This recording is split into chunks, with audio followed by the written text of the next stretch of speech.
Bonjour, c'est Ursule encore. On est le 19 juin 2018. Que le Seigneur vous bénisse abondamment et qu'il déverse sur vous toutes ses grâces. Donc voilà, je viens encore aujourd'hui nous encourager à mettre notre vie en règle parce que les temps sont vraiment très très courts. Je sonne vraiment la trompette et je nous annonce que Jésus-Christ revient très très bientôt à enlever ceux-là qui lui appartiennent, ceux-là qui se sont préparés, s'il vous plaît. Alors, comme Jésus aime tout le monde, il aimerait qu'on soit nombreux, il aimerait que le plus grand nombre puisse faire partie euh, de, de son épouse, de ses invités et tout. Alors, vraiment, encourageons-nous à nous débarrasser du monde et de ses valeurs et tournons-nous vers Jésus-Christ, s'il vous plaît. Voilà. Alors, aujourd'hui, je viens apporter une exhortation sur quand le Fils de l'homme viendra, trouvera-t-il la foi sur la terre? Alors, le Seigneur m'a réveillé aujourd'hui à 3h15 dans la nuit, de lundi à mardi, et puis il m'a demandé d'apporter une exhortation sur cela. Et voilà, on est vraiment dans ce temps-là où tout est tourné vers le contraire de la foi. Alors, c'est quoi la foi? La Bible nous dit que la foi, c'est une ferme assurance des choses qu'on espère et une démonstration de ce qu'on ne voit pas. Donc, pour exercer la foi, il ne faut pas voir la chose de façon tangible. Parce que si tu la vois, ce n'est plus une question de foi. Alors, quelqu'un qui pratique ou bien qui marche la marche de la foi, c'est quelqu'un qui est toujours en train de prier, en train d'espérer que ce pourquoi il a prié, il l'a reçu. Aujourd'hui, en tout cas peut-être depuis les années 80 ou 90, l'ennemi a envoyé une vague dans nos églises, de telle sorte que les gens disent que bon, la foi, c'est que tu le réclames et puis tu l'as now, tu l'as maintenant, excusez-moi, tu l'as maintenant, et puis que bon, et que la foi, tu ne peux pas prier indéfiniment parce que en tout cas, si tu pries indéfiniment, c'est que tu ne pries pas la bonne façon parce que Dieu, c'est le Dieu qui donne. Et puis quand tu as la foi, tu demandes ça, il te donne ça et tout. Mais quand on lit Hébreu 11 nous dit que nos aïeux, ils ont salué les choses qu'ils ont demandées de loin. Ils ne l'ont pas forcément vu. Alors, ça cite Enoch, ça cite Abraham, ces héros de la foi là, qui ont cru à certaines choses que Dieu leur a annoncées, mais qui ne l'ont pas vu. Comme Abraham, Dieu lui a dit qu'il va posséder l'endroit où il est, et puis que ça va lui appartenir, mais toujours est-il que c'est 400 ans plus tard que les descendants d'Abraham ont possédé cette terre-là, qui est aujourd'hui Israël, et, mais ils ont eux erré en Égypte et puis dans le désert. Alors, mais Abraham a cru que cela était possible parce que c'est Dieu qui le lui a donné. Alors la foi, exercer la foi, c'est vraiment tout remettre à Dieu et attendre tout de lui. C'est pour cela que Dieu nous dit, à travers je pense que c'est dans, je ne sais pas si c'est Luc ou Matthieu, où Jésus nous dit, ne vous inquiétez pas de ce que vous allez manger, ou bien de ce de quoi vous serez vêtus, mais concentrez-vous à rechercher le royaume de Dieu et sa justice, et les autres choses vous seront données. Alors, la foi, ce n'est pas quelque chose que tu peux commander, comme on a l'habitude de commander dans notre génération, la génération de micro-ondes, comme j'ai l'habitude de dire. On veut quelque chose, on l'a maintenant. Et puis moi, je le vois beaucoup dans la vie des enfants, et on ne veut plus attendre. Et quand on demande quelque chose à Dieu, on veut que ce soit tout de suite. Mais souvent, le Seigneur, tu vas demander et demander et demander. Et le Seigneur reste calme par rapport à ça. Pas parce qu'il ne t'entend pas, pas parce qu'il refuse de te le donner, pas parce que tu ne pries pas bien, mais c'est tout simplement que, bon, lui, il sait pourquoi c'est comme ça. Alors, peut-être aussi, il veut mettre dans le compte du fait que, au fait, cette demande-là fera partie des gens qui ont salué la chose de loin, ou bien aussi Dieu fonctionne avec le temps.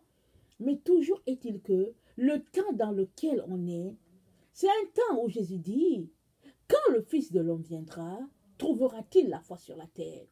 Parce que tout est fait pour empêcher qu'on ait la foi. Regardez, aujourd'hui, supposez que vous aimeriez avoir une cuisinière et que, bon, vous n'avez pas d'argent et il y a la carte de crédit. Vous allez la mettre sur la carte de crédit et puis vous allez vous dire que vous allez payer plus tard. Ça, c'est la vie de la facilité. Mais quelqu'un qui a la foi va dire, Seigneur, j'aimerais avoir une cuisinière, mais je n'ai pas l'argent maintenant. Je prie, Seigneur, que tu puisses agir. Et la personne va peut-être commencer à mettre 10 dollars de côté. Et puis se disant que, Seigneur, tu sais comment tu vas compléter ça. Et si les 10 dollars vont atteindre le montant dans 2 ans, la personne a juste foi. Elle va mettre ça dans son petit coin et puis dit, bon, je sais ça. Alors ça, c'est la vie de la foi qui n'existe plus vraiment dans notre temps du 20e, 21e siècle, surtout en Occident où on se trouve. Et aussi, la marche, cette façon de fonctionner nous met dans une situation de prêt. Parce que si tu mets sur la carte de crédit ce que tu vas acheter, oui, la boîte qui vend ces appareils-là te donne une facilité. Alors, il te dit, non, viens prêter chez moi, ce sera sans intérêt, et puis tu auras la chose que tu veux. Mais toujours est-il qu'en toi, ça diminue ta force d'endurance. Alors maintenant, tu sais que bon, tu n'as plus besoin vraiment d'attendre 2 ans pour avoir ta cuisinière parce que tu sais que bon, il y a une compagnie là qui est à côté qui est prêt à te faire le prêt pour que tu possèdes la chose tout de suite. De telle sorte que quand tu auras fini de consommer cet appareil-là que tu as acheté, ben, tu auras fini aussi de payer ta dette et il faudra encore acheter une autre cuisinière et puis finalement tu tombes dans ce cycle-là qui ne finit jamais. Alors ça, c'est un exemple que je donne pour expliquer un peu ce qui se passe en notre temps en ce qui concerne la foi. Mais Jésus-Christ veut que on maintienne la foi parce que la Bible nous dit que sans la foi, il est impossible de plaire à Dieu. Parce que Dieu est le rémunérateur de tous ceux-là qui le cherchent. Alors si tu cherches Dieu, alors il est ta part. Il est ta consolation. Il est ton calice. C'est ça. Mais tu ne peux pas vivre une vie de foi et trouver la réponse à tout ce que tu attends dans les autres et non en Jésus-Christ. Alors, il est donc important qu'on puisse se demander si toi et moi, nous sommes des gens qui marchons par la foi. Parce que Jésus-Christ n'a pas changé ses normes ou ses critères. Alors, les gens d'avant, ils ont marché par la foi. Jésus-Christ s'attend à ce que nous aussi, en notre temps, on marche par la foi, malgré le fait que notre société va complètement à contre-courant des valeurs de Dieu. Ça ne change pas. On est né dans cette génération, on est le groupe qui sont venus dans cette génération-là.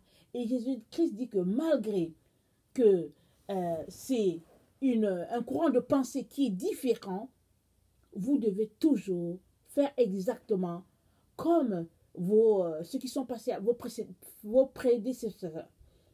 Et alors, Jésus-Christ s'attend à ce qu'on agisse exactement comme eux, qu'on garde la foi, qu'on garde le dépôt et qu'on avance. Parce que si Jésus-Christ ne trouve pas la foi en nous, alors il n'y aura pas ce salut-là, on ne sera pas sauvé. Et je pense, 2 Timothée 3, 1 à 3, j'aimerais ça qu'on lise. C'est dit ceci.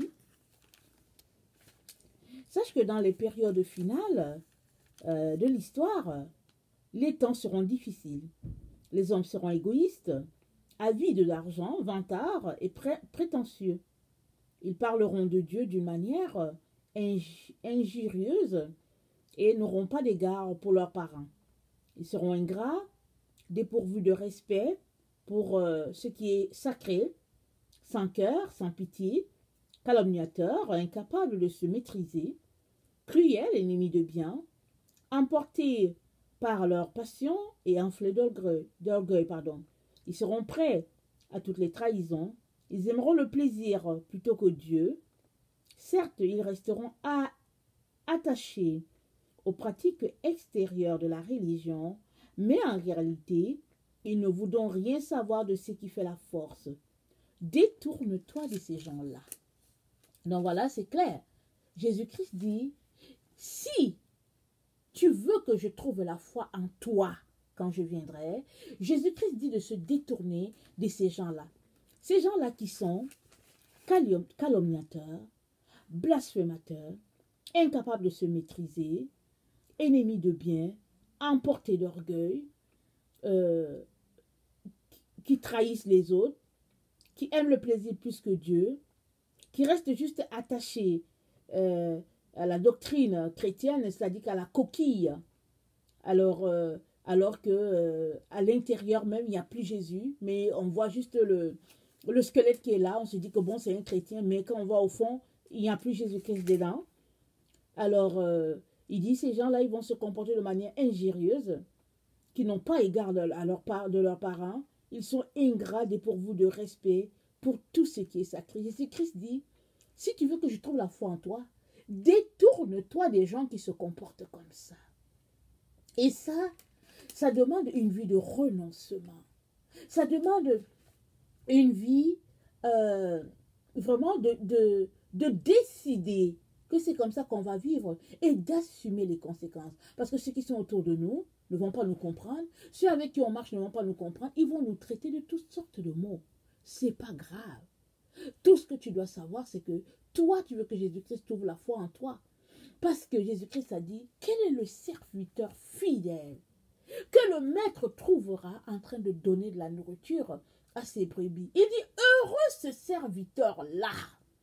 Heureux ce serviteur-là.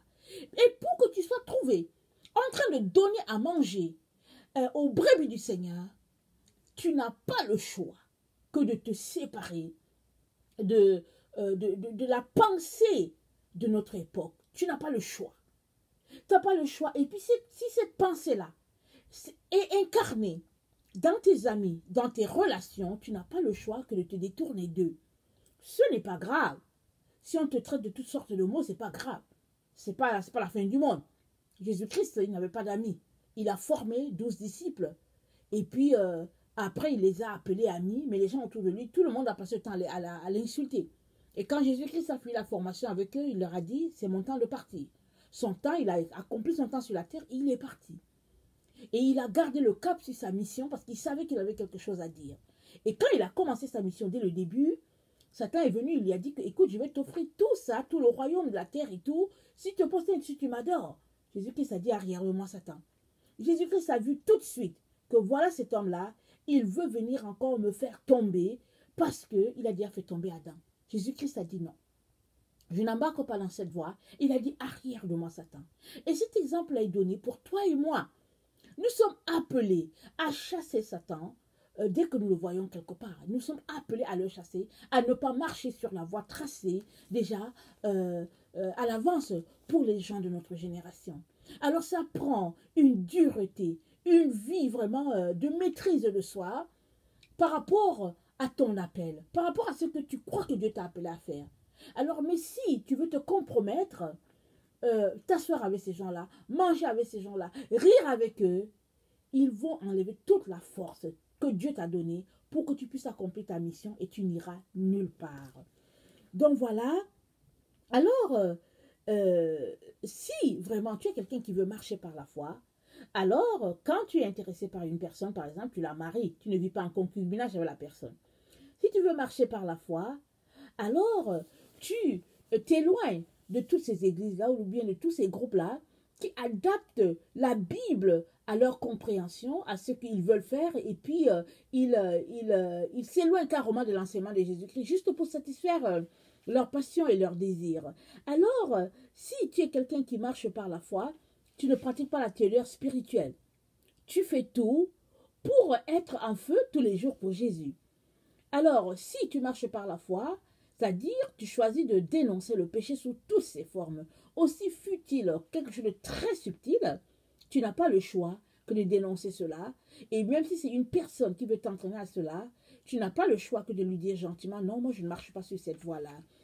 Alors, si tu es quelqu'un qui marche par la foi, tu ne fais pas comme ce que les autres chrétiens font. Parce qu'aujourd'hui, là autour de nous, le grand nombre sont devenus des religieux, alors pratiquant la religion et puis déniant même la forme de ce que Jésus-Christ a enseigné. Et l'apôtre Paul dit, éloignez-vous de ces gens-là.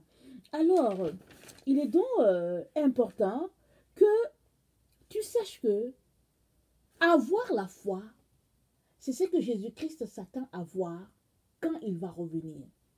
Et cela demande que tu mènes une vie de renoncement et de renoncement à tout ce qui est mondain et que tu te tournes uniquement vers ton Seigneur pour vraiment lui plaire et chercher uniquement les intérêts du Christ. Parce que, écoutez, à chaque jour, on est bombardé par toutes sortes d'images, par les comment on appelle ça, pas la télévision, mais les publicités, par-ci, par-là. Souvent, même, tu passes tout simplement, tu es en train de circuler tout doucement, tu vas voir une publicité à un arrêt de bus qui est là, qui t'invite à autre chose. Alors, si tu es quelqu'un qui veut marcher selon Christ, tu n'as pas le choix que de te détourner, de détourner ton regard de ces choses-là et de continuer ton chemin tout droit. Parce que devenir vicieux, ça s'apprend. Les gens qui sont vicieux, ils ne sont pas nés vicieux. Ils ont appris à être vicieux. Et Satan fait tout pour nous injecter des racines de péché et de mal. Il fait tout. Et si tu es quelqu'un qui veut garder le cap sur Jésus et avoir la foi, tu n'as pas le choix que de t'exposer tous les jours à la lumière de Christ. Alors l'exemple qui me vient, c'est l'exemple de ces personnes-là qui aimeraient avoir une peau bronzée. Alors ils vont dans les salons de bronzage et ils se mettent sous une certaine température et des rayons UV leur sont injectés. Et puis quand ils sortent de là, effectivement, ils ont un teint peut-être qui tend un peu vers un teint basané, pas un teint tellement de couleur rosée. Alors, pour eux, c'est du prestige et puis ils sont là, ils sont heureux d'avoir cette peau-là parce qu'ils ont un certain prestige. Je ne vante pas ça. Mais ce que je suis en train de dire, c'est le fait que les gens vont à un endroit précis et ils se bombardent de lumière, de bronzage afin d'avoir ce qu'ils veulent. C'est la même chose pour toi et moi. Si nous voulons être trouvés par notre Seigneur quand il reviendra, être des personnes qui ont la foi, nous n'avons pas le choix que d'aller nous exposer tous les jours à la lumière de Christ. Et la lumière de Christ, c'est quoi? C'est venir dans sa présence, lire la parole, le louer, l'adorer, lui dire combien on l'aime et tout faire pour demeurer loin du péché. Il est important qu'on saisisse ceci. Les 10 commandements, ils sont encore d'actualité et surtout, ils sont d'actualité en notre temps, s'il vous plaît. Parce que Jésus-Christ n'est pas venu abolir la loi. Il est venu l'accomplir. Alors, on ne peut pas mener une vie de sainteté et ignorer les 10 commandements. Alors, il est important qu'on mette ça dans notre esprit. Qu'on vive, non pour satisfaire notre chair, mais pour vraiment satisfaire notre Seigneur, afin que sa gloire soit vue en nous. Alors, 2 Timothée 11, 13 à 15 dit ceci. Excusez, on dirait que je n'ai pas mon passage tout de suite, mais ne vous inquiétez pas, je le cherche. 2 Timothée 11, 13 à 15. Ok. Alors, ces hommes-là sont de faux apôtres, des ouvriers malhonnêtes déguisés en apôtres de Christ. Cela n'a rien d'étonnant. Satan lui-même ne se déguise-t-il pas en ange de lumière? Il n'est donc pas surprenant que les agents aussi se déguisent en serviteurs de ce qui est juste. Mais ils auront la fin que méritent leurs œuvres. Donc voilà, on vit vraiment dans ce temps-là où Satan est déguisé en ange de lumière. Alors souvent, on voit quelqu'un, on dit, oh, c'est un chrétien, vraiment, ah non, mais c'est cela, alors que c'est un agent de Satan. Et souvent, ça peut être oui, que c'est un chrétien, mais un chrétien qui marche dans le compromis. Il va venir te dire des choses, et tu vas penser que oui, c'est selon Dieu, et tu te mets à suivre la personne, alors qu'elle est juste là pour te perdre. Et puis, quand tu t'exposes à la lumière de Christ, tu réussis tout de suite à déceler ces personnes-là. Parce que la lumière de Christ te donne d'avoir du discernement dans ta vie. Tu es tellement exposé à la lumière de Christ que, en face de toute obscurité, tu es mal à l'aise. Et la Bible nous dit que dans les derniers temps, il y a des gens qui seront là, et de la part, je veux dire, de Satan. Et la Bible dit que si c'était même possible, ils allaient détourner les élus. Parce que tellement l'iniquité sera accrue que les enfants même de Dieu auront la peine à déceler l'obscurité dans certaines personnes et dans certaines choses. Parce que tellement on se sera habitué au mal. Parce qu'aujourd'hui, vous le savez, hein, le mal est appelé bien et le bien appelé mal. Et aujourd'hui, les gens rient pour n'importe quoi. Ça dit qu'on prend, il suffit de prendre ces choses-là qui sont sur les réseaux sociaux et de voir que c'est des choses futiles. Moi, je le sais pourquoi. Parce que je vois mes enfants en train de rire à certaines choses qui n'ont aucun sens. Et puis évidemment, quand je parle, ils disent « Oh maman, prends ça cool et tout ». Mais maman ne peut pas prendre ça cool parce que maman voit au-delà. Alors maman voit au-delà, maman ne veut pas qu'ils s'adonnent à ces choses-là parce qu'à la fin, ça va les refroidir. Mais si tu marches dans la façon de penser de ce monde, la philosophie de penser de ce monde, tu ne vas pas pouvoir déceler que cette façon de faire-là, c'est de l'obscurité. C'est les ténèbres qui te sont injectées à petite dose. Et puis finalement, petit à petit, tu vas tout simplement trouver que ceux-là qui veulent marcher dans la vérité exagèrent. Jésus-Christ a dit quoi? Il a dit évitez toute plaisanterie. C'est des choses qui ne sont pas conformes aux Écritures. Je ne le cite pas bien, mais l'idée est là. Alors, quand on se connecte à ces choses-là sur les réseaux sociaux, où on passe le temps à se moquer de tout et de rien, on va finalement s'adonner à la plaisanterie et on va y rester sans savoir qu'on est en train de pécher. Et il y aura en nous une racine de mal, une racine d'obscurité, de telle sorte que, au lieu qu'on soit en train de se purifier pour rencontrer les exigences de Christ qui vient chercher une épouse glorieuse sans tache ni ride ni rien de semblable, on va rester avec un poison injecté en nous parce qu'au fait, on n'a pas réussi à voir que cette façon de faire, c'est-à-dire les plaisanteries, ce n'est que des taches noires sur notre robe blanche. Vraiment, quand Jésus-Christ dit, quand le Fils de l'homme viendra, trouvera-t-il la foi sur la terre? Jésus-Christ est en train de nous, de susciter notre relation avec lui, de telle sorte que on puisse laisser de côté tout ce que Jésus-Christ n'aime pas. Jésus-Christ est en train de nous motiver vraiment à faire la différence entre ce que le monde aime et ce que le monde et que Jésus aime. Tu ne peux pas et suivre Jésus et suivre le monde. Tu ne peux pas. Tu n'as pas le choix que de faire exactement le choix. Tu n'as pas le choix. Parce que souvent, on se dit, bon, ce serait plus facile si on conduisait, on allait sur les deux voies. Mais vous savez qu'une voiture ne peut pas se retrouver sur deux boulevards. La voiture, elle ne peut pas conduire à la fois deux autoroutes. Elle est sur une seule autoroute et puis c'est tout. Et puis si elle finit de là, elle peut sortir et puis tomber sur un autre. Mais elle ne peut pas se retrouver sur le même autoroute. La même voiture sur deux autoroutes différentes. Ce n'est pas possible. Alors, on est appelé vraiment à choisir et à marcher sur ce qu'on a choisi.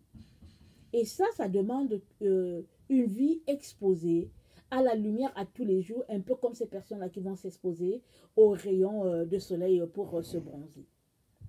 Et Jésus-Christ a dit que nous sommes assis avec Christ dans les lieux célestes. Ça veut dire qu'on est ici encore sur la terre, mais notre esprit est déjà de l'autre côté. Et ça demande qu'on puisse mener sur la terre la vie qu'on est supposé mener au ciel. Et ça, ce n'est que dans une proximité de marche avec le Seigneur que tu vas parvenir à cela. Et si tu t'amuses tout simplement à faire comme les gens du monde, tu vas te retrouver engloutis par l'obscurité sans le savoir. Alors, Jésus-Christ vient encore aujourd'hui, ce matin, nous encourager à tout faire pour sortir toutes les zones d'ombre de nous, afin d'être imprégnés carrément de la lumière de Christ. La Bible dit que Christ en nous, c'est l'espérance de la gloire. La gloire divine est en nous. Alors tu ne peux plus te souiller avec quelque chose qui est obscurité. Tout ce qui appartient à Satan, c'est ce qui est obscurité. Tout ce qui appartient à Jésus-Christ, c'est tout ce qui est lumière. Mais il faut que tu fermes la porte à l'obscurité pour que la lumière en toi puisse non seulement te couvrir et puis être vue en toi, mais aussi que cette lumière-là te garde dans la présence constante du Seigneur. Et ça demande une volonté de notre part, toi et moi. Ça demande aussi vraiment une vie où on étudie la parole et on laisse aller les passions de ce monde. Et je sais que ce n'est pas facile. Mais si tu aimes vraiment Jésus-Christ, tu vas parvenir à cela. Pourquoi? Parce que tu vas demander à Jésus-Christ de t'aider à y arriver et il t'y aidera. Donc, s'exposer à la lumière, c'est refuser de faire certaines choses. Comme par exemple, s'asseoir devant la télévision à longueur de journée, s'asseoir devant Internet pour surfer d'un bout à l'autre. C'est s'asseoir, regarder des films vraiment souillés. Et c'est s'abstenir de manger même des aliments qui sont souillés. C'est s'abstenir de parler un langage dégradant, rabaissant. Alors, c'est vraiment choisir d'aller à contre-courant de ce qui se passe dans notre monde. Et ça, je sais, c'est pas facile. Mais si tu es décidé, tu vas y parvenir. Et le Seigneur te pose encore cette question. À toi, Joseph, Solange, Delphine, et Simon, Ibrahim, je ne sais pas qui. Jésus-Christ te demande, est-ce que quand il viendra, est-ce qu'il trouvera la foi en toi? Ça, c'est la question à laquelle tu dois répondre ce matin. Est-ce que Jésus-Christ trouvera la foi en toi? Déjà qu'il est proche de venir. Il est très très proche de venir. Et chaque jour nous rapproche de sa venue. Chaque jour. Et si chaque jour nous rapproche de sa venue, le degré d'obscurité injecté dans le monde aujourd'hui est différent du degré d'obscurité injecté il y a une semaine. Celui d'aujourd'hui est plus intense que l'obscurité d'il y a une semaine. Parce que c'est ça notre époque. C'est comme ça qu'il s'est tracé. Parce que les ténèbres couvrent la terre à tous les jours. Et chaque fois, ils s'en vont de manière très très intense. Mais la gloire de Dieu est sur tous ceux-là qui se détournent du mal et qui s'accrochent uniquement à Jésus-Christ. Et moi, je viens t'encourager à t'accrocher à Jésus, malgré les difficultés de la vie. Je peux te garantir que quand tu vas décider de t'accrocher à Jésus, de laisser de côté le monde, ben, tu seras tenté. Tu auras une pression de la part de Satan qui va venir pour te demander, mais est-ce que c'est ça vraiment que tu veux faire? Et puis vraiment, est-ce que tu ne vois pas que? Est-ce que tu ne vois pas que? Il va te présenter toutes les choses que tu vas perdre, toutes tes richesses, et puis peut-être tout le standing que tu as et tout. Il va te présenter ça. Mais n'oublie pas, c'est passager, ces biens-là. Ce sont des biens éphémères. Tes biens, tu les auras dans la présence de Christ. Et tu les auras bientôt d'ailleurs. Alors, à quoi sert-il à un homme de gagner le monde entier s'il perdait son âme? Parce que c'est la question que Jésus-Christ te pose aujourd'hui. Alors, si tu veux que la foi soit trouvée en toi, quand Jésus-Christ viendra, alors tu n'as pas le choix que de perdre le monde entier afin de gagner ton âme. Et moi, je t'y encourage vivement. Alors, si toi, tu es quelqu'un qui ne connaît pas le Seigneur, je viens te dire que Jésus-Christ ne languit qu'après toi. Il t'aime tellement, tellement, qu'il a les bras tendus pour toi. Et je viens t'encourager à te jeter dans ses bras. Je sais que tu as été peut-être enseigné qu'il y a la religion qui pouvait te sauver, mais il n'y a aucune religion qui sauve. La seule personne qui sauve, c'est Jésus-Christ. Et c'est une question de relation. Alors, si tu veux vraiment le connaître, si tu veux le découvrir, et vivre une vie libérée de tout obstacle, de tout piège, tourne-toi vers Jésus-Christ. Il entend vraiment tes soupirs et il viendra à toi et il changera ton deuil vraiment en joie et il te donnera vraiment de goûter à toutes ces choses-là qu'il a réservées pour ceux-là qu'il aime. Voilà, soyez bénis et que sa grâce vraiment vous accompagne tout au long de cette journée. Merci.